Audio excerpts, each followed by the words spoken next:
នេះគឺជាការណែនាំជាជំហាន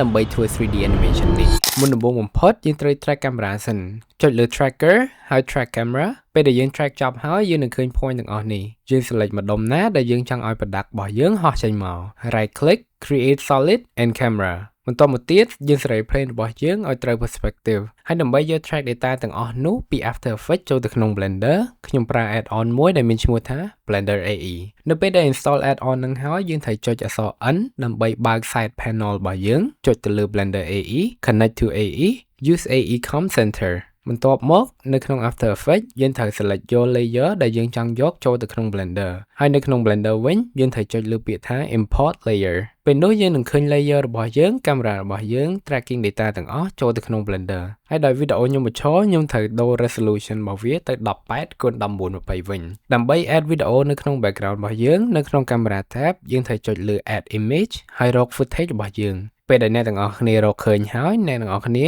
import វាចូលមកជំហានបន្ទាប់យើងត្រូវចុចលើ plane របស់យើងចុចអក្សរ E ហើយនឹង S ដើម្បី extrude បែបនេះហើយយើងត្រូវ delete plane មួយទៀតដែលនៅពេលដែលយើង extrude វានឹងវាមកដែរបន្ទាប់មកទៀតយើងត្រូវចុចលើ plane កណ្ដាលចុចអក្សរ P ហើយ separation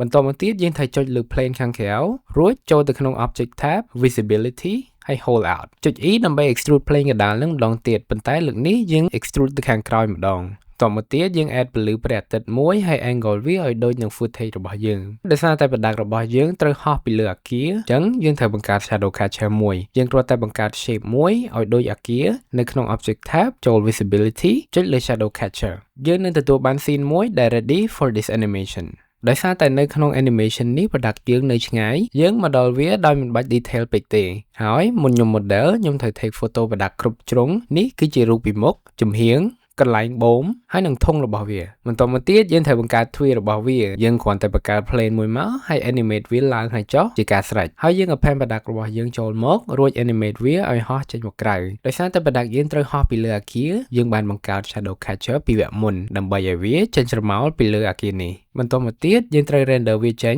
ហើយនេះគឺជា setting របស់ខ្ញុំ max sample size up denoiser open image denoise passes albedo and normal profiler accurate quality high រួចយើងចុចលើពាក្យថា render ហើយ render animation ពេល render ចប់ហើយខ្ញុំយកវាចូលទៅក្នុង After Effects ដើម្បី composite ហើយ add effect ដូចជា magic sparkle ដីលាក់នឹងលាក់ថែមទៅលើ animation នេះដើម្បីឲ្យវាមានភាពទាក់ទាញជាងមុនចុងក្រោយខ្ញុំយកវាចូលទៅក្នុង DaVinci ដើម្បី add glow ហើយនឹង light ray ដើម្បីមើលឲ្យវាចែងចាំង please add ពេលអ្នកទាំងអស់គ្នាធ្វើបែបនេះរួចហើយ this is the result